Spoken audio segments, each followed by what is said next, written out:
ada yang tahu ya kasusnya? Ya, hasil investasi dana haji yang dilakukan atau yang disetor oleh jamaah atau calon jamaah dipakai oleh jamaah yang lain. Nah, ini. Padahal kita mengetahui bahwasanya setoran awal haji berapa duit? Ada yang setoran berapa setoran? 25. Nah, 25 juta rupiah per jamaah dikali, tahu nggak berapa jumlahnya? Hah? 250 Pak. Berapa juta yang udah pada daftar haji? Banyak, triliunan, duitnya triliunan. Ya, jadi duit yang triliunan ini diinvestasikan oleh Kementerian Agama, dalam hal ini ditunjuk oleh BPKH, Badan Pengelola Dana Haji ya. Dan yang menjadi permasalahan yaitu hasil daripada investasi yang dilakukan oleh BPKH tadi itu diberikan bukan hanya untuk jamaah yang menunggu, tetapi juga diberikan kepada jamaah yang lain. Nah, inilah yang disorot oleh Majelis Ulama Indonesia. Apa hasil keputusannya?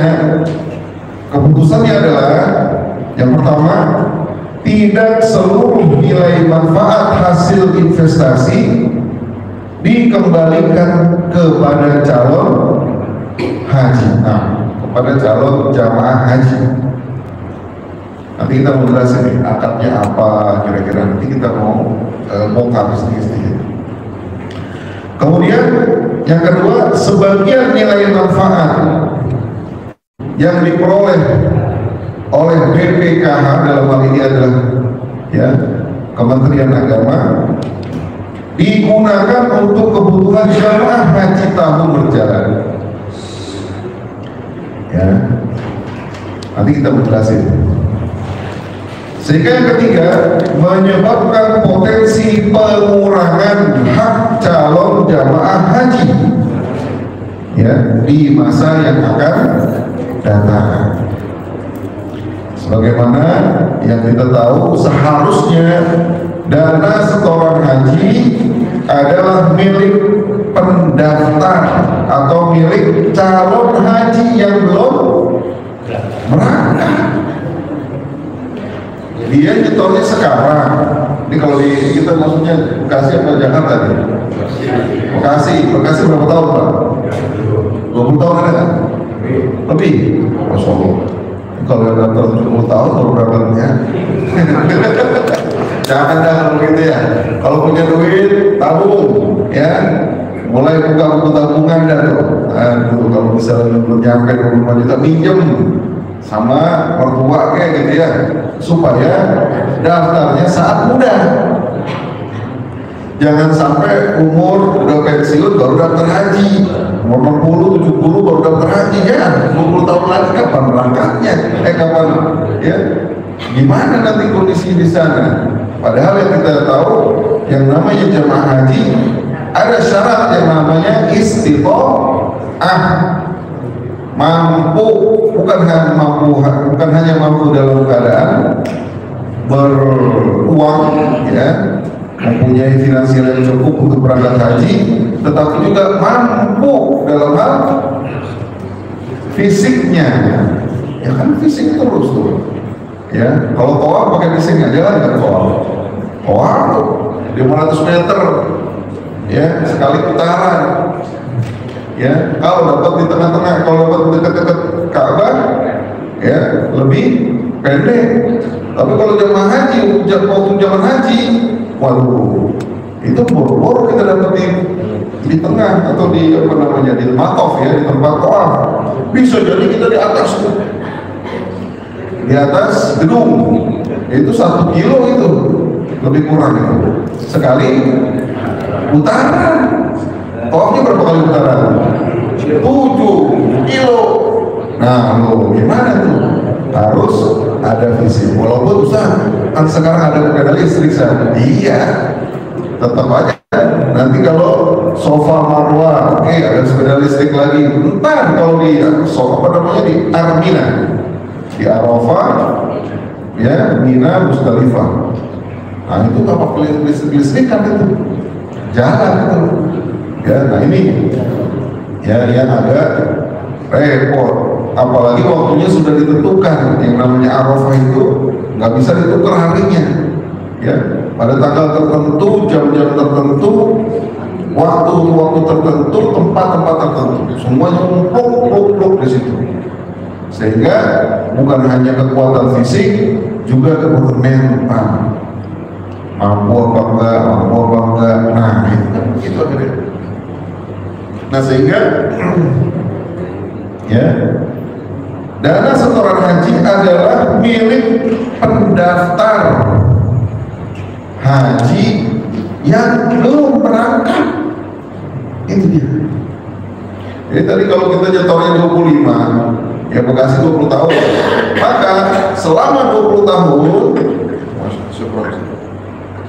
selama 20 tahun investasi yang dilakukan oleh BPKH dalam hal ini, dia mesti membalikkan, memulangkan, memberikan manfaat, ya bukan bunga, ya kan? Karena BPKH ini nggak boleh ya diinvestasikan di sektor yang maghrib apa kemarin maghrib, mengisir, horor, riba, nggak boleh. Jadi ini uang banyak nih, triliunan. Oke, kata BPKH, saya mau investasi di mana nih? Udah investasi kita bikin aja ini ya pabrik miras, nggak boleh. Udah haji bakal pabrik miras, nggak boleh. Yang haram nggak boleh, yang maisir, main slot nggak boleh. Atau kita investasikan di misalnya di bank konvensional aja dah, deposito, nggak boleh. Jadi harus di sektor-sektor yang halal ya dan yang baik. Misalnya sukuk, obligasi syariah misalnya, atau misalnya ya deposito syariah misalnya, walaupun nggak banyak nilai manfaatnya. Tetapi yang terpenting adalah nilai pokok daripada ya setoran para jamaah tidak boleh berkurang.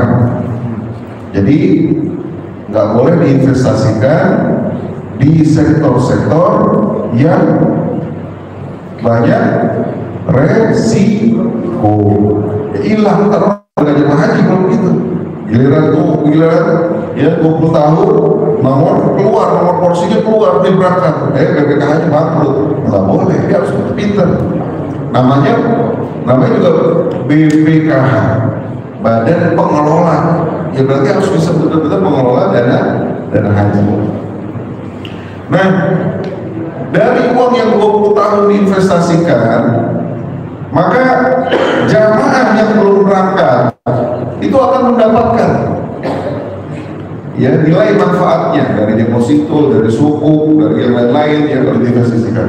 Tapi kalau dia udah berangkat hari tahun yang itu, bisa tahun 2025, alhamdulillah nih 2025 berangkat nih, 20 tahun yang lalu udah setoran, alhamdulillah berangkat sekarang, dia nggak boleh lagi menerima manfaat. Kenapa? Karena udah disetok dananya. Ibarat kata begini, ya, ada investor A dan investor B. Investor A udah berinvestasi 10 tahun yang lalu, ya nilainya misalnya 100 juta rupiah. Setiap tahun dia mendapat bagi hasil, tiap tahun dapat bagi hasil, ya kan? Pas masuk tahun ke-11 ada temennya ikutan, investor B. Udah dah, saya masuk ya, ganti punya antum, ya gantiin punya antum. Artinya udah investor A udah keluar belum? Udah keluar, ya sehingga investor B masuk. Kemudian pada tahun ke-11 akhir periode, ya dapat bagi hasil. Yang dibagi siapa? B. Yang B. Kenapa? Yang A sudah sudah berangkat, sudah keluar, dananya sudah nggak ada, udah di storing tuh ke jamaah, ke pesawat, ya, ke hotel, ke catering, ya udah nggak boleh lagi dia mendapatkan manfaat. Jadi hanya dia mendapatkan manfaat selama uangnya itu belum keluar, selama uang itu masih dikelola oleh BPKH, atau selama uang itu masih dikelola oleh, ya, bisnis tadi, proyek tadi. Ini sebulan ada duitnya masih di sini, ya bagi dia. Tapi kalau udah diambil, nggak boleh lagi, ya, yang baru-baru ini mensupport yang lama, nggak boleh. Itu dia. Dalil daripada BPKH atau Kementerian Haji, Kementerian Agama, ya, apa? Kenapa masih diberikan kepada mereka? Ternyata, ya, kenapa masih diberikan kepada mereka? Ada juga masuk akalnya, walaupun dikatakan oleh MUI ini adalah satu kezaliman dan dikatakan berdosa. Ya, yang pertama, kenapa dikatakan kezaliman? Karena uangnya sudah dari situ lagi. Ya, uang yang jamaah yang berangkat tahun ini, ya, tahun 2025 ini, bulan haji itu bulan berapa tadi? Kita bulan Ramadan itu kan bulan Mei, Juli, ya, Juli Agustus saya, tahun lalu Juli, ya, Juli dah misalnya. Nah, bulan Juli itu, misalnya bulan Juli, maka pemerintah biasanya 200.000 jamaah setiap tahun yang berangkat yang reguler nih, misalnya 200.000. Kira-kira 200.000 itu perlu di DP nggak? Perlu DP nggak ke sono, ke Arab Saudi? Hotel, apartemen, transport, catering, pesawat, perlu DP nggak? Perlu, Pak. Nggak mungkin bulan Juli baru berangkat, bulan Juli baru keluar, nggak bakal. Ya, semuanya perlu DP tuh. Bahkan bukan cuma DP, kasih kontrak segala macam. Ya, nanti ring 1, ring 2, ring 3 misalnya ditanda tangan, kasih uang. Catering siapa aja dimulai, oke, kasih uang. Ya, transport, bus selawat biasanya, bus selawat namanya gitu ya, bus selawat. Wah, ada pengalaman nih, ya. Ada bus selawat, DP itu semua kepada musyarik, kepada perusahaan-perusahaan di sana. Termasuk maskapai yang apa namanya, yang di Indonesia, Garuda biasanya, atau Arab Saudi Airlines, perlu di DP. Kalau udah di DP, ya, yang 200.000 tadi tak perlu lagi itu dikasih manfaat menurut MUI. Ya, jadi jangan juga kita ini yang belum berangkat, yang 20 tahun lagi akan berangkat, mensupport mereka. Bahkan supportnya nggak tanggung-tanggung, Pak. Ya, banyak supportnya. Contohnya tahun kemarin ada yang ngaji tahun kemarin, yang reguler berapa duit yang reguler? Sekitar 55 juta, ya, 55 sampai 60 tergantung, ya, apa namanya, asalnya, ya, semakin jauh semakin mahal. Papua, Ujung Pandang, Solo, Makassar, Banda Aceh mahal tuh. Yang Jawa masih murah, 55 juta. Kata Kementerian Agama, ya, setelah mereka rapat dengan pemerintah, ya, diputuskan bahwa biaya haji tahun 2023 yang lalu adalah senilai 93 juta. 93 juta benernya biaya haji 40 hari ini reguler kita ngomongnya nih, 93 juta. Karena jamaah haji sudah setoran 20 tahun atau sampai ada yang lebih, sampai 30 tahun yang lalu, maka bayarannya akan di apa? Disubsidi. Bukan disubsidi bahasanya, kalau subsidi pemerintah yang bayarin. Ini bukan subsidi, dibayarin oleh nilai manfaat yang ada tadi. Kita bilang misalnya dana abadi lah gitu ya, dana abadi haji 6 triliunan ini, ya, memberikan manfaat buat orang-orang yang mau berangkat kemarin.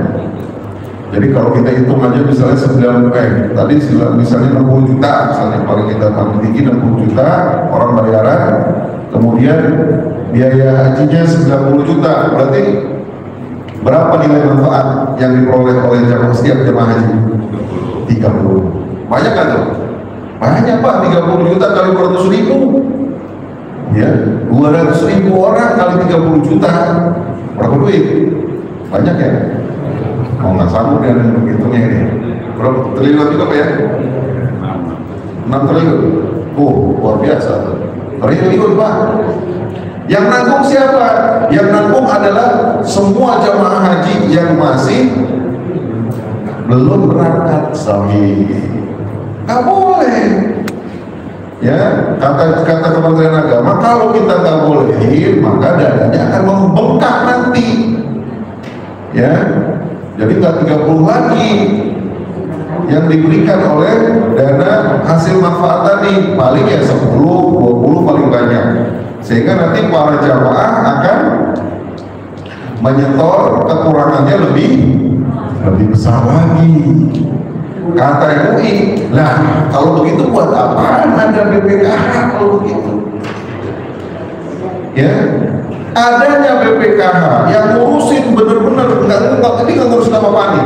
BPKH itu adalah kepanjang tangan ya Kementerian Agama. Dulu nggak ada BPKH dulu nggak ada, dulu dipegang langsung oleh Kementerian Agama. Makanya dulu ada yang namanya DAU, Dana Abadi Umat. Ya ternyata dipakai kong kali kong banyak banget tuh.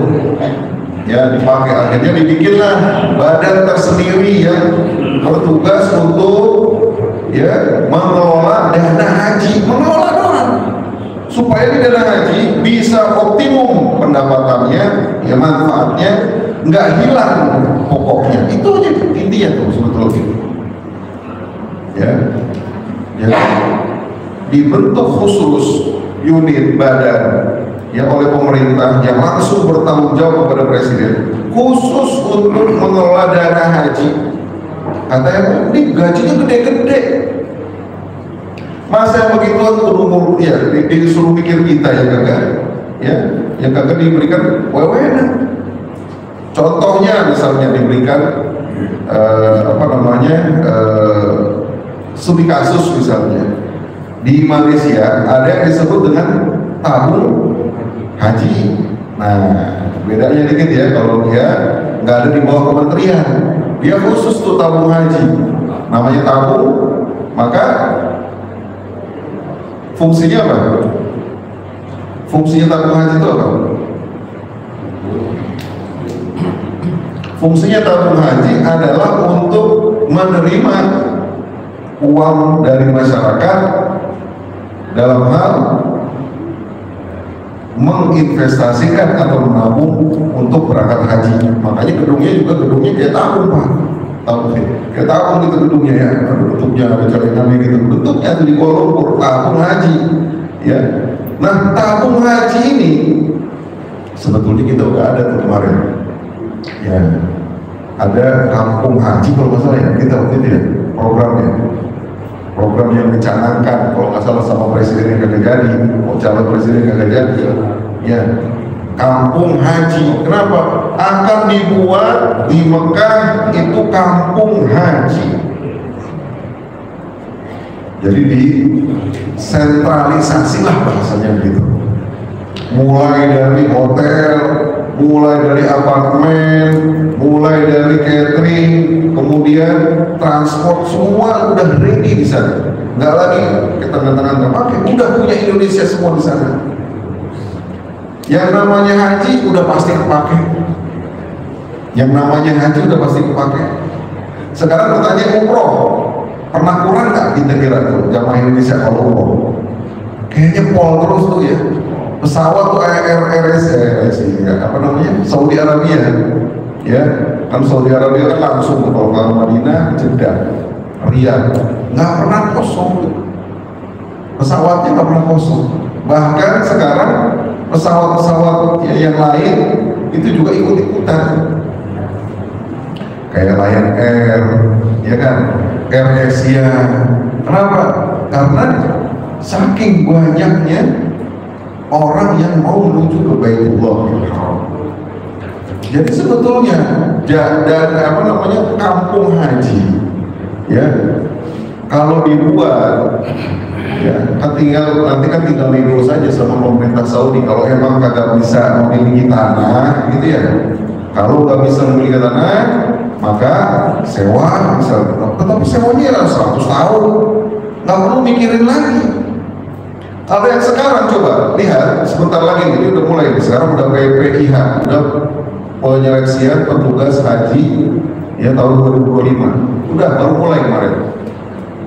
Nggak lama ntar pada, ya, Dirjen PHU itu biasanya ke Makkah, tekan lagi kontrak, ya, sama masyarakat sama perusahaan-perusahaan di sana. Tiap tahun begitu. Mestinya nggak usah begitu, punya sendiri, bisa nggak punya sendiri? Duitnya banyak nggak? Banyak. Kembali lagi kepada Indonesia sebetulnya. Makanya kalau di Malaysia itu, karena pernah Anda tinggal di Malaysia dan Anda pernah survei, ya, ke tempat-tempat apartemen-apartemen yang dihuni oleh orang-orang Malaysia di Mekah. Ternyata mereka kok bisa dapat lebih dekat, gitu ya. Kalau lebih bagus nggak juga sih, ya, lebih bagus nggak juga. Artinya sama-sama apartemen, tapi mereka lebih dekat. Ya, kalau kita bilang ring 1, 1 2 kilo jalan masih bisa, ya. Kalau kita kan kagak ada Pak ring 1, minimal tuh 3-5 kilo minimal itu. Berarti ada yang lebih dari itu. Jadi kalau kita mau ke Masjidil Haram, kita kudu naik bus, mesti pakai bus. Kecuali ya haji plus khusus, nah, itu lain tuh, langsung keluar masjid di situ Mekah, ya, misalnya Zamzam Tower, nah itu lain itu, ya, biayanya juga lain. 60 juta bisa 600 juta, ya, sampai 1 miliar, ya. Ini jamaah haji plus gitu, ya. Nah, yang kita mau bahas adalah, ya, permasalahan antara, ya, pendapat MUI dengan Kementerian Agama. Kalau kata MUI, dia mengatakan haram, ya, nggak boleh. Tadi contohnya investor A dengan investor B. Investor A juga keluar, investor B-nya ada investasi yang malah dikasih, investor A juga dikasih, investor B dikasih. Nggak boleh, ya. Bagus kalau cuma dikit orangnya, kita kok dikurangi nih bagi hasilnya. Si fulan kan udah habis duitnya, udah nggak di sini lagi. Itu kalau kita tahu. Lah kalau jamaah jutaan orang nggak tahu. Pokoknya tahunya saya mau berangkat 20 tahun lagi, kan begitu tahunya. Nah, ini yang perlu kita perhatikan.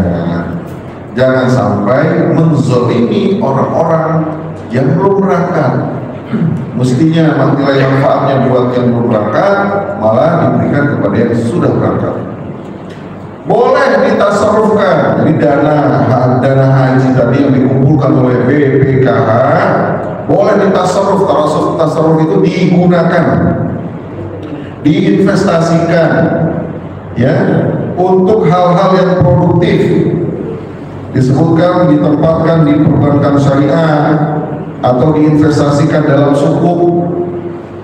Anda belum lihat, ya, diperbolehkan dalam saham. Kenapa nggak boleh dalam saham? Kenapa nggak boleh dalam saham? Saham itu kan gimana? Salah satu ciri saham itu kan pertama, ya, kalau dari sisi jangka waktu dia pendek, menengah, atau panjang? Panjang, ya. Pasar modal itu biasanya lebih dari 5 tahun, walaupun bisa kurang dari 2 tahun. Kemudian biasanya saham itu, ya, imbalannya itu sesuai dengan resikonya. Biasanya saham itu kalau bagus ya bagus, kalau untung ya habis. Dia sangat tergantung dengan kondisi politik ekonomi kayak gitu, ya. Bahkan ada yang namanya bilang, kalau orang bilang goreng-goreng saham. Makanya tidak disarankan untuk diinvestasikan di pasar modal atau dalam negeri saham. Ya, calon hasil investasi merupakan milik calon haji dan hanya boleh untuk digunakan untuk keperluan mereka. Itu dia. Hukum memanfaatkan hasil investasi setoran awal, ya, hanya untuk membiayai penyelenggaraan jamaah haji yang akan datang. Ya, jadi kalau memanfaatkan jamaah haji yang mau berangkat disebut di sini adalah haram. Haram. Ini nomor 9 Ijtima Ulama garis miring ya Romawi 8 tahun 2024. Keputusan Ijtima Ulama Komisi Fatwa se-Indonesia. Haram hukumnya. Kalau udah haram kan bahaya juga tuh. Makanya terusik menteri yang baru. Udah ada habis kita melakukan muzakarah ya di Bandung, kalau nggak salah di Persis ya, Persis di di pesantrennya. Nanti insya Allah Kementerian Agama akan menyambangi MUI. Nah ini kan bagus nih kalau ada koordinasi nih. Ya coba dilihat dah. Ya biarin itu pada berdebat. Ya para ulama kita berdebat biar masyarakat yang kagak paham biar tahu hasilnya seperti apa. Jangan dikatakan ini haram, waduh yang mau berangkat haji gimana kalau begitu. Kita berangkat ya dari biaya yang ditetapkan oleh pemerintah tadi 90 juta, biasanya ada nih sebulan 2 bulan sebelum berangkat, biasanya nanti akan diputuskan oleh presiden gitu ya, di DPR akan menyetujui tanda tangan, kemudian akan disetujui oleh presiden biaya naik haji tahun 2025 misalnya nih 90 juta rupiah. Biaya bener nih, real. Tetapi karena ya jamaah haji sudah setoran 25 tahun yang sebelumnya, ya maka sisanya diberikan manfaat dari dana haji tersebut. Misalnya, ya yang udah setoran 25 juta, ya kan? Orang kan setoran 25 juta ya tadi ya, 25 juta. Kalau melunasi 90 juta kurang berapa duit? Kurang berapa duit? Kalau 25, 90 kurang 25 65, banyak kan tuh? Banyak, bisa ada yang berangkat itu kan? Bisa pada nggak berangkat. Tapi kata pemerintah, dana imbalan yang diberikan adalah 30 juta. Berarti kurangnya berapa? 25 ditambah 30 juta, berapa tuh? 55 ya? Berarti kalau 90 kurang 55 berapa? Tinggal 35 lagi yang perlu dibayar. Ringan nggak? Meringankan calon jamaah haji. Tapi masalahnya sekarang yang 30 juta itu hitung-hitungannya bagaimana? Itu yang dimaksud oleh Nabi. Kalau hitung-hitungannya adalah termasuk uang-uang yang calon jamaah haji berangkat, maka dia zolim. Kenapa? Bisa-bisa nanti nih jamaah haji akan datang, ya kosong. Paham maksudnya? Udah diambil duluan keuntungannya sama jamaah haji yang duluan berangkat. Begitu maksudnya. Jangan juga dong dibebankan kepada calon jamaah haji yang nanti, ya. Jangan-jangan nanti kalau pas 20 tahun berangkat, ya, jangan-jangan udah harganya udah selangit harganya. Kenapa? Karena imbalan hasilnya udah habis dipakai buat calon jamaah haji, jamaah haji yang sudah berangkat sebelumnya. Itu dia. Ya, memang sih di sini ada pendapat ya dari Kementerian Agama yang mengatakan kalau kita kurangin dari yang 30 juta tadi imbalannya itu, maka jamaah haji yang akan berangkat akan membesar lagi tuh ya setoran akhirnya. Makanya nggak apa-apa dah. Nah, nggak apa-apanya ini dimasalahkan oleh MUI. Nggak boleh. Seperti contoh tadi, investor A dengan investor B. Investor A udah selesai, dia udah ambil duitnya, masih dikasih juga. Haram dengan investor B, kan begitu. Terus pengelola, pengelolanya ya, keuangan haji haji yang menggunakan hasil investasi dari setoran awal yang 25 juta tadi untuk membiayai penyelenggaraan ibadah jamaah haji yang berangkat, maka hukumnya adalah berdosa. Masya Allah, berdosa. BPKH yang menggunakan imbalan jamaah haji yang belum berangkat nih, pas 20 tahun, diambil imbalannya bukan pokoknya, imbalan, manfaat. Ya, ada keuntungan dari uang yang triliunan ini diambil buat jamaah haji yang akan berangkat, yang dia udah setorannya tadi udah selesai, kemudian udah di DP-in, udah nggak ada lagi duitnya di BPKH nih orang nih, yang jamaah haji yang berangkat, tapi diambil untuk diberikan kepada dia, dikatakan berdosa. Ya, kenapa? Bukan haknya, ya, bukan hak daripada jamaah haji yang berangkat. Kelas kalau jamaah haji yang sudah berangkat, dia dapat pengelolaan berapa, dapat investasi berapa, dapat imbalan berapa, udah cukup, potong lock gitu ya. Kesini diperhitungkan buat jamaah yang belum berangkat. Nah, ini kan detail kan. Permasalahannya tadi yang katakan, kalau ya nggak diambil dari sini Ustaz, ya dari imbal hasil ini dia akan meninggi Ustaz. Ya nggak apa-apa, meninggi, emang kosnya tinggi kok. Emang dari pemerintah ketika menentukan 90 juta itu udah tinggi.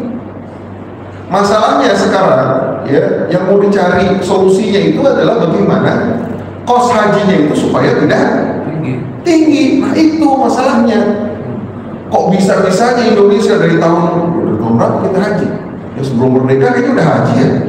Ya kan dulu kongkong kita tuh waktu pakai kapal laut yang apa namanya, yang dulu di transitin dulu di apa itu, di Pulau Pombros, Pulau Seribu, ya disuntik dulu, dikarantina dulu, keren, kongkong kita, ya, kongkong, ya kakek, buyut, dulu kalau orang yang punya duit dia bisa haji. Ya katanya jalan hajinya itu kalau naik kapal laut ya berapa bulan katanya? 3 bulan. Pergi doang ya? Pergi pulang. Pergi aja. Masya Allah, ini dia saksi sejarah ini. Pergi doang. Berarti pulang pergi berapa bulan? 6 bulan. Ditambah di sono, ya kurang lebih 6 bulan 7 bulan. Nah itu udah benar-benar deh ya. Benar-benar tuh pergi haji tuh, jalan haji benar-benar kebanyakan di lautnya. Nah ini sudah dilakukan sejak Indonesia belum merdeka. Bagaimana mungkin Indonesia nggak punya pikiran supaya menekan biaya haji? Kan ini ya masalah utamanya gitu maksudnya. Kenapa kos 90 juta itu semakin besar? Iya Pak, ada kenaikan. Iya kenaikan tetap harus ada. Tetapi yang bisa disewa, yang bisa dibikin, dikatakan tadi kalau kita bilang bikinlah kampung haji misalnya, ya sewa tanah kosong ya dari pemerintah Arab Saudi, sewa kalau nggak boleh beli, karena kita adalah ya negara ya, sewa misalnya 100 tahun, 200 tahun misalnya, bangun sendiri, ya apartemen ya kalau kita lihat kalau di sini kan banyak banget di Jakarta tuh banyak banget ya nggak bisa kan bangun, bisa orang kita bangun ya, bangun tuh komplek yang segede besar kayak gitu, nggak usah apa namanya, nggak usah mewah-mewah misalnya, ada juga yang mewah lah misalnya, dan semua dikelompokkan di sini, hasilnya akan kembali lagi ke Indonesia ya, pemerintah Indonesia juga akan mendapatkan triliun duitnya. Nah itu yang dimaksud sebetulnya. Kenapa kita disuruh mikir? Kan di situ ada yang mikir. Udah ada badannya sudah harus seperti mungkin wallahu alam ya. Udah dipikirin cuma di ACC, wallahu alam kita nggak tahu. Nah ini yang perlu ya dibenahi. Jangan sampai dikatakan haram. Ya Kementerian Agama mengatakan bukan kita mau haram karena kita pengen murah misalnya, supaya orang-orang yang berangkat haji itu nggak besar ya biaya setoran akhirnya.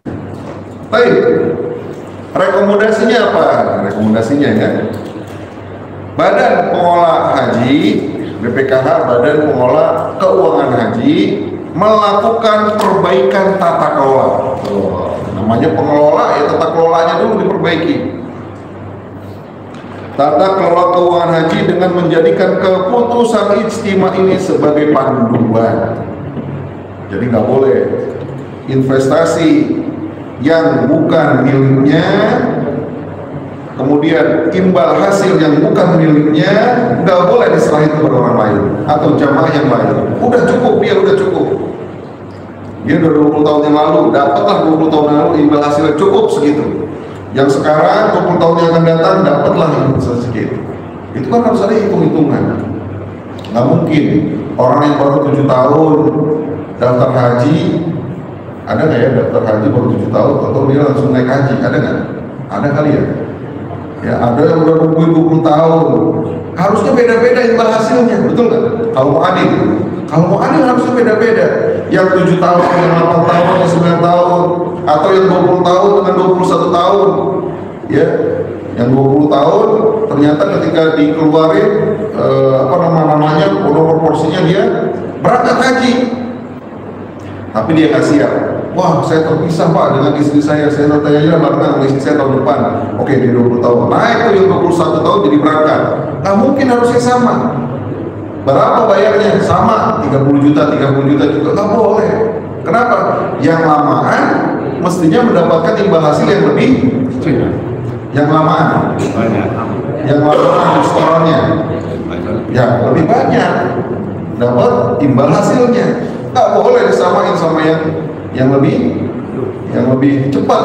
Baru daftar kemarin, tahun kemarin udah haji, bayar semua juga segitu. Ini nggak boleh.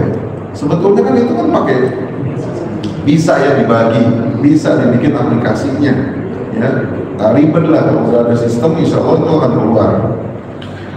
Kedua, Presiden dan DPR, ini rekomendasi ya, melakukan perbaikan ketentuan perundang-undangan untuk menjamin dan melindungi hak-hak calon jamaah haji yang telah membayar setoran dana haji, menjamin keamanan dana milik jamaah haji. Ini kita belum ngomong menjamin keamanan dana milik haji, karena ada juga kasus ya investasinya bermasalah, ya ada nih, makanya ditegur.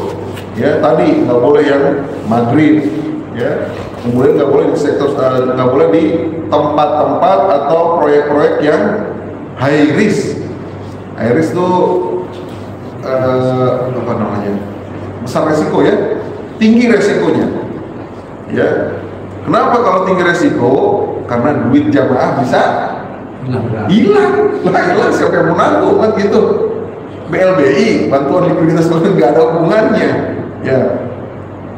Kemudian menjamin rasa keadilan, ya jamaah serta menghindarkan diri dari tindakan kezaliman, zalim nih, ya baik karena mau praktek pengelolaan maupun karena regulasi yang tidak tepat.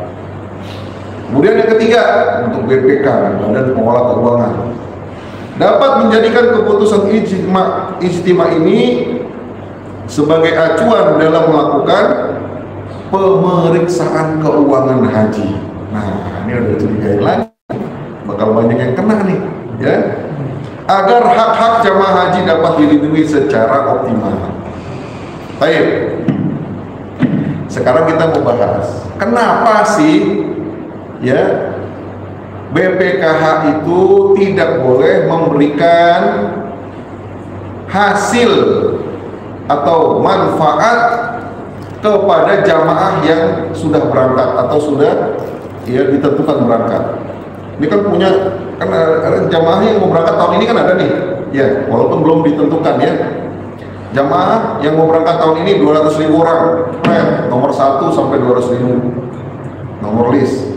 200.000 plus 1 sampai seterusnya entar berangkatnya tahun depan. Udah ditentuin. Ya. Nah, ketika ditentukan yang 200.000 itu berangkat, maka dana dia yang 25 juta itu akan diambil oleh ya pemerintah untuk dibayar-bayarin, betul nggak? Untuk dibayar-bayarin tadi yang katakan DP ini, DP itu, kurang dari situ diambil dari milik ya para Jamaah, kan disuruh setor tadi. Nomor 1 sampai 200 udah keluar namanya. Ada nggak batasan setoran akhir? Ada nggak? Ada. Nggak bisa setor seminggu lagi, Bapak nanti dicoret, Pak. Ya. Kalau nggak bisa setor, Bapak nggak cash, Pak saya utang aja kan. Utang urusan ente, utang sama bapaknya kek, utang sama mertuanya, sama tetangganya, pokoknya pemerintah dapatnya cash. Setor, maka dia akan dibuatin visa dan berangkat. Nggak setor, walaupun udah keluar namanya, maka dinyatakan mengundurkan diri. Nanti tahun depan akan diikut sertakan lagi. Biasanya begitu. Nah, mereka udah 25 juta udah setoran awal, kemudian mereka udah setoran akhir. Uang tersebut dibelanjakan oleh pemerintah untuk keperluan jamaah. Selesai ya? Udah selesai. Ternyata BPKH masih menggunakan uang imbal hasil untuk mensupport mereka. Zalim nggak? Zalim namanya. Jangan menggunakan uang yang belum dipakai sama yang manfaat yang belum dipakai buat mereka lagi, jangan. Karena mereka sudah selesai. Mereka sudah mendapatkan haknya. Mereka sudah mendapat imbal hasil dari 20 tahun mereka sudah ya setoran. Ya tadi ibaratnya adalah investor A dengan investor B. Investornya udah selesai, ya. Kemudian tukeran dengan investor B, investornya baru masuk, investor B-nya dikatakan nanti saya bagi hasil kepada B dan kepada A. Nah, si A-nya udah pergi, udah nggak ada lagi dananya di sini, udah diambil. Kenapa mesti diberikan investasi? Zalim namanya. Ini disebut dengan akad mudharabah. Akad mudharabah sebagaimana kita pernah pelajari yaitu adalah akad satu orang dengan orang yang lain, yang satu itu akadnya full shahibul mal sebagai pemilik harta, yang satu lagi sebagai pengelola.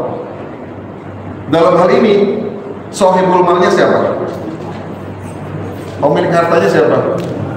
Jamaah. Pengelolanya siapa? Nah tadi BPKH dalam hal itu, paham ya? Nah itu dia, ya. Jadi kalau ada bagi hasil, ya bagi hasilnya kepada dia saja, silahkan. Ada yang menyebut juga ini bukan akad mudharabah, akad wakalah. Akad wakalah itu disebut dengan akad perwakilan. Duitnya adalah duit kita semuanya, ya. Jadi BPKH itu mendapatkan ujroh saja, mendapatkan upah atas uang yang sudah kita investasikan, wakalah bil ujroh. Ini juga sama, namanya duit kita nggak boleh diberikan kepada duit orang lain, ya. Dan yang ketiga adalah akadnya adalah akad wadiah titipan. Kalau akad titipan ini kayaknya kurang tepat. Kenapa? Karena akad titipan itu nggak boleh dialihkan, nggak boleh diinvestasikan. Namanya titip. Saya titip sendal, Pak, dipakai sendalnya, boleh nggak? Saya titip motor, Pak, motornya dipakai buat brand, nggak boleh. Ya kan, uang dititip malah diputer, dapat hasil kan sama. Nah, ya apa namanya, ada Pak saya titip mobil, Pak saya mau pulang kampung nih, ya. Kemudian dipakai mobil buat grab, dapat hasil, boleh nggak? Maka nggak boleh, kecuali dia minta izin. Nah gitu ya. Nah ini berbeda dengan kasus-kasus yang lain. Khusus yang disebut dengan BPKH, apa ongkos haji ya, ONH, dia akadnya adalah itu. Berbeda dengan misalnya ada juga ya yang kita sebut dengan BPJS. BPJS itu gimana BPJS? Kita nyetor juga ya? Nyetor juga ya? Kita setoran, membayar premi bulan-bulanan, betul Pak ya? Kalau yang nggak bayar premi, biasanya juga dipotong oleh pemerintah atau perusahaan. Ya, dipotong buat bayar apa? BPJS. Lihat, kalau BPJS akadnya, asuransi itu akadnya adalah ta'awun, takaful atau tabarruk. bukan akad-akad bisnis seperti tadi. Kalau akad yang tadi yang kita sebutkan, ya, ketika kita setoran awal 25 juta, kita berharap nggak tuh 25 juta itu berkembang nilainya? Berharap nggak? Berharap supaya nanti waktu naik haji saya nyicilnya lagi nggak terlalu banyak. Misalnya nanti tahun 2025, tahun 2035 misalnya 100 juta misalnya gitu ya. Biaya naik haji 100 juta. Saya baru setoran 25 juta. Saya berharapnya nambahnya nggak banyak kan begitu. Saya berharap dari imbal hasilnya adalah 25 juta. Kalau 25 juta ya banyak, apalagi 50 juta. Ya, imbal hasil 50 juta tambah 25 juta, kurang bayar berapa? Kalau 100 juta misalnya, tinggal 25 juta lagi. Ya kan gitu ya? Itulah yang namanya akad bisnis. Akad tadi yang kita sebut, yang pertama akad mudharabah, bisnis. Yang kedua wakalah, bisnis bil ujrah, ada ujrahnya. Yang ketiga wadiah, ini bukan bisnis tapi tak dipakai biasanya. Nah kalau akadnya BPJS lain Pak. Akad BPJS itu bukan pengen keuntungan. Ya, ini mesti diketahui nih. Akad asuransi syariah, ya, itu bukanlah untuk keuntungan. Ini saya ya investasi, apa sih namanya, bayar premi nih, ya 1 juta setiap bulan. Nanti 10 tahun, 20 tahun lagi saya akan mendapatkan hasil. Begitu kan asuransi? Dapat? Hah? Kalau ada duit apa misalnya dapat ini? Dapat hasil. Itu berarti itu bukan BPJS namanya, itu unit link. Biasanya asuransi plus investasi biasanya. Asuransi plus investasi. Ini BPJS. Kalau BPJS kita bayar nih. BPJS berapa ya? Kelas 1, kelas 2, kelas 3 berapa duit? Kelas 1 berapa duit, Pak? 100.000 ada? Hah? Kelas 1 nggak ada pakai BPJS nih. Wah aman semua ini kayaknya. 150 berapa sih? 120 misalnya. Udah pokoknya diurusin sama kantor dan gitu ya. 100.000 misalnya, dipotong tiap bulan, ya tiap bulan ya, sesuai dengan kakak kita. Misalnya kita punya anak 3, suami istri 5, 100.000 kali 500.000 sekali potong tiap bulan. Nanti 500.000 ya, baru setahun kita bisa ambil nggak tuh uang 500.000? Hah? Bisa nggak? Kalau 10 tahun bisa diambil nggak Pak? Enggak. Kenapa? Karena prinsipnya asuransi atau BPJS itu adalah at-ta'awun, saling tolong menolong.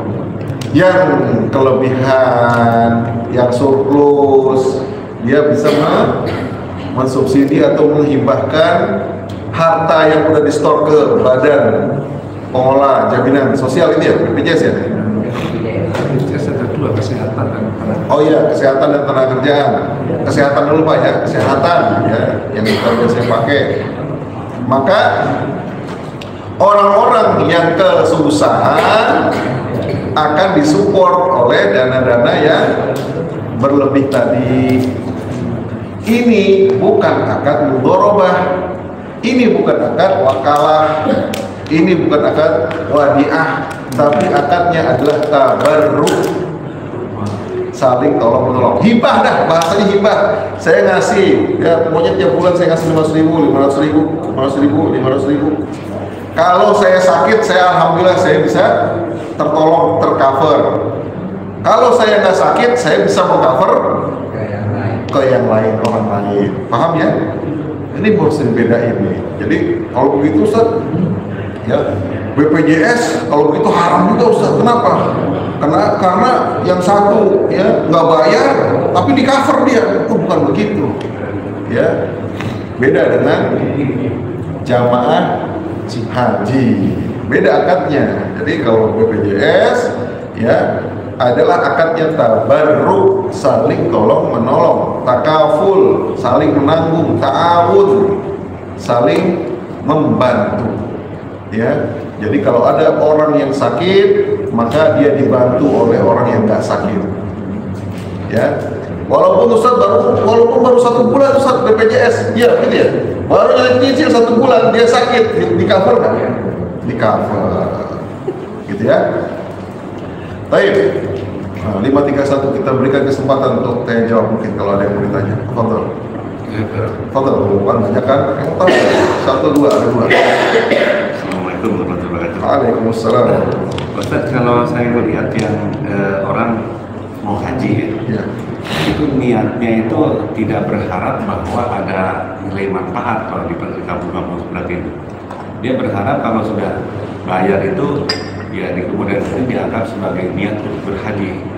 Kalau misalnya selama sebelum meninggal itu ya diharap dia udah niatnya udah naik haji gitu. Sehingga yang diperlukan sebenarnya fatwa dari MUI ya, bahwa orang sudah berbayar itu dianggap sebagai naik haji gitu. Jadi saya perhati nggak di kampung-kampung nggak pernah misalnya ada mereka nggak mengenal nilai manfaat itu. Jadi bayar sudah dianggap sebagai naik haji gitu. Ada perjalanan tunggu 20, 30, 15 baik. Baik, kita pertanyaan kedua dulu, makan. Assalamualaikum warahmatullahi wabarakatuh. Tadi sudah diterangkan bagaimana cara pengelolaan dana haji yang di sekarang ini ada perbedaan antara MUI dengan pemerintah. Iya. Ini kan dampaknya kepada jamaah yang sama sekali tidak mengetahui bagaimana cara pengelolaan dana haji tersebut. Maka dalam hal agama itu berdampak kepada orang yang berangkat haji itu yang perbekalannya itu haram, maka akan berdampak kepada ibadahnya juga haram. Nah, betul ya. Itu bagaimana iya. agama bagi jemaah haji yang tidak sama sekali mengetahui dan Betul. memang tidak mengerti tentang itu. Nah, bagus. Alhamdulillah, Masya Allah. Ini jawab apa? Pertanyaan-pertanyaan kritis. Tapi dua dulu ya, dua dulu kayaknya panjang. Yang pertama, biasanya orang kampung gitu ya, di kampung-kampung ya. Tapi ini kayaknya juga nggak di kampung juga sih. Ya termasuk di kota-kota juga. Kalau orang sudah setoran, ya awal ya, berarti dia setoran ongkos naik haji 25 juta. Biasanya udah dapat nomor porsi, nomor porsi Pak ya, nomor porsi. Kira-kira apakah dari niat ya dia apa namanya menyetor ya walaupun berangkatnya masih nanti 20 tahun lagi misalnya, apakah ini emang sudah dikatakan sudah berhaji atau belum? Gitu ya Pak ya? Betul ya? Apakah ini dikatakan sudah berhaji atau belum? Baik. Ini ada sebetulnya di dalam bab niat. Bab niat. Dan ini berlaku untuk seluruh amalan. Masya Allah. Ya. Bahwasanya ya, Anda bacakan dulu hadisnya, innamal a'malu binniyat wa innamal likulli imri'in ma nawa. Faman kanat hijratuhu ila Allah wa rasulih fa hijratuhu ila Allah wa rasulih. Ini niat. Wa man kanat hijratuhu lid-dunya aw yusibuha aw imra'atin yankihuha fa hijratuhu ila ma hajara ilaih. Jadi yang namanya innamal a'mal, sesungguhnya amal itu bergantung pada niatnya. Jadi kalau niatnya dia positif, belum dia kerjain, maka dia sudah mendapatkan amalannya. Misalnya tadi malam saya ingin niat bangun tahajud, benar-benar nih ya udah dikasih alarm, kemudian tidurnya lebih cepat, cuman karena nyenyak banget keburu aja nggak kebangunan ya, Betul kan? Pernah nggak kayak gitu? Ya Allah, saya pengen sholat banget. Ini alarm kagak bunyi.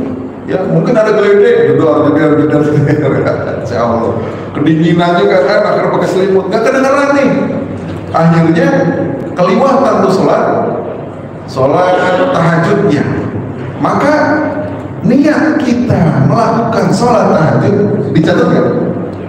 Niatnya dicatat, pahala tahajudnya juga dicatat. Masya Allah.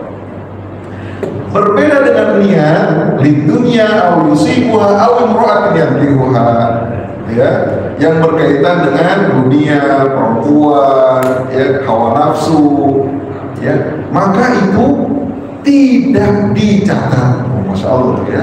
Jadi kalau kita niat jahat nih, ya, sampai kita belum melakukannya, maka dia nggak dicatat. Kalau niat baik, niatnya dicatat, amalannya nggak dikerjakan juga dicatat. Kalau niat baik, ya tadi mau sholat, niat sholatnya dicatat nggak?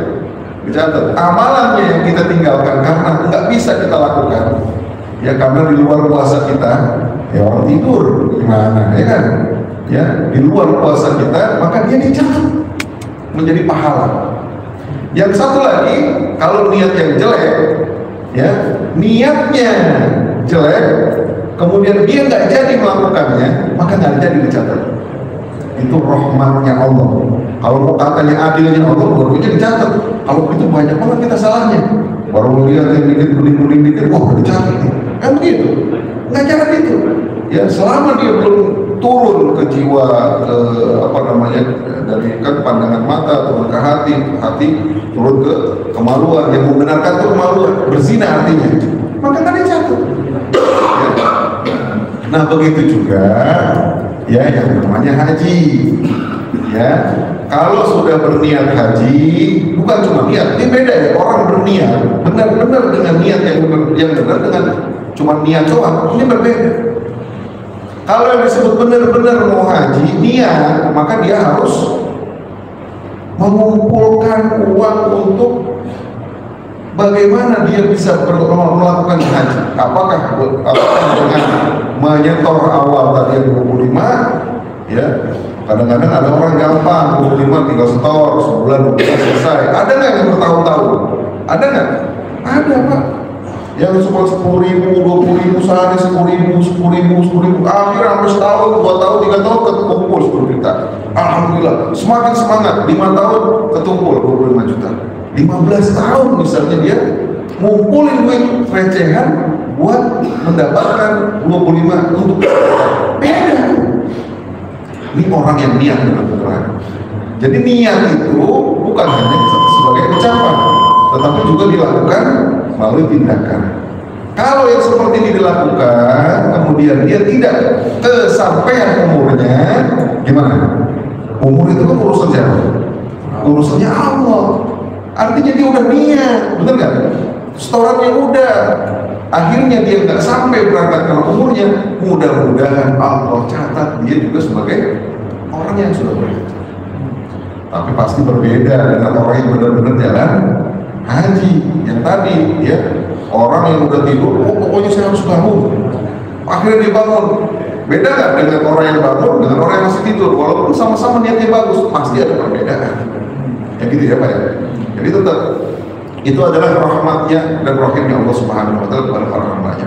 Yang kedua, makanya kita pengen bahas, ya, yang ada permasalahan dalam hal haji antara BPKH dengan MUI kadang-kadang nggak dibuka secara umum, nggak dibuka. Kalau kita nggak, kalau di misalnya hari ini kita nggak bahas seperti ini, mungkin juga belum tahu. Nanti tahunya nanti pas udah ramenya, ya. Padahal udah ramai juga sih sebetulnya.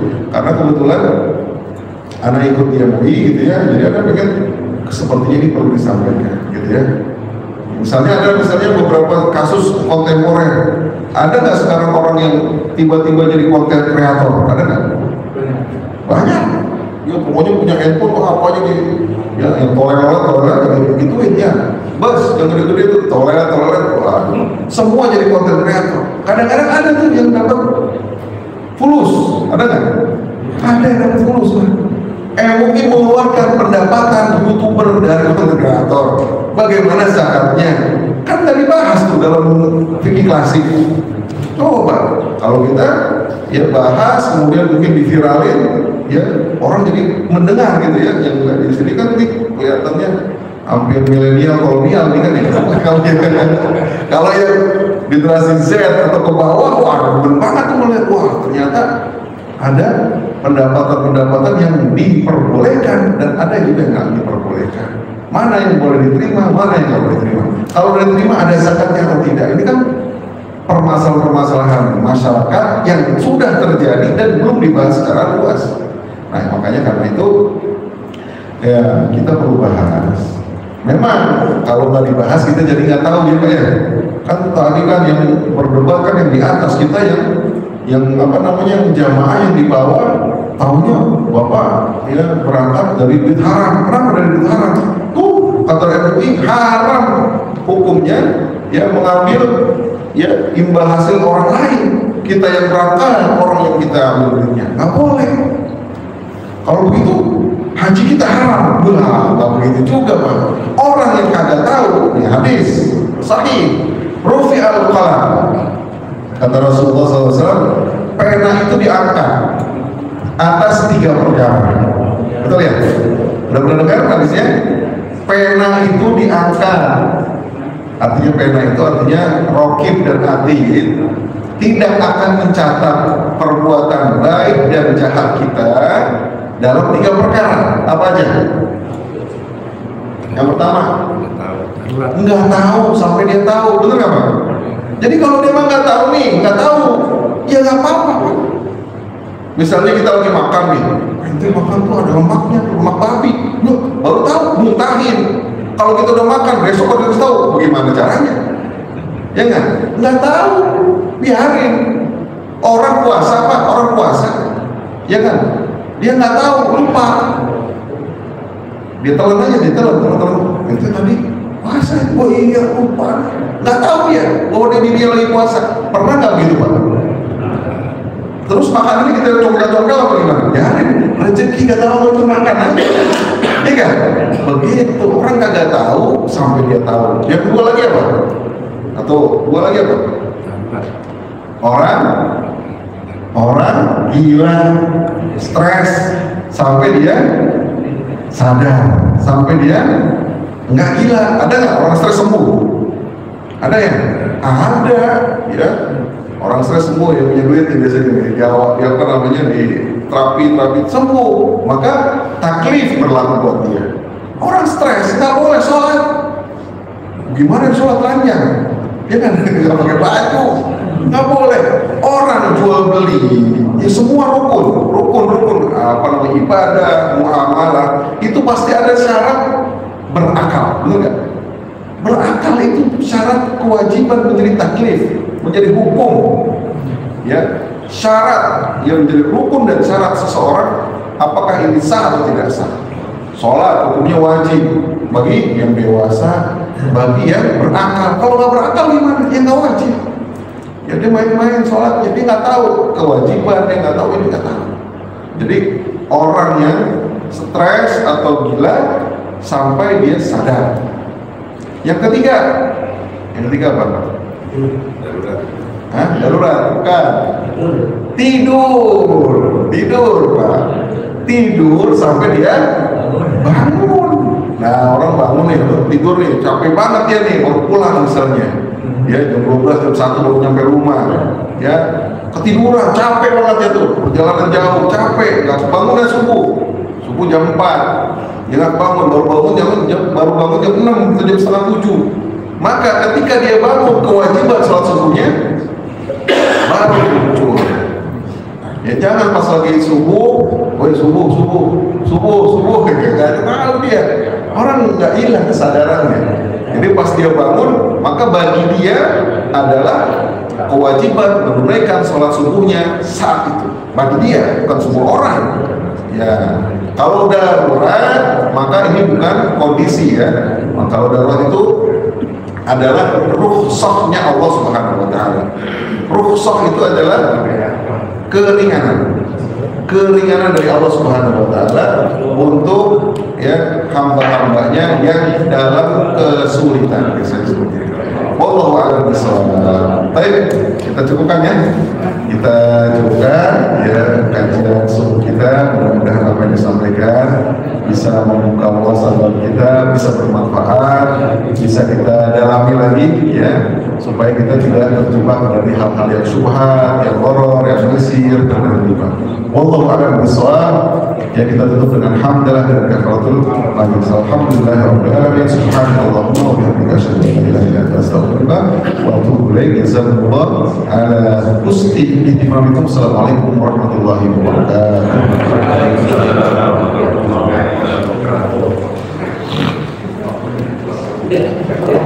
Sudah masuk, Pak? Sudah.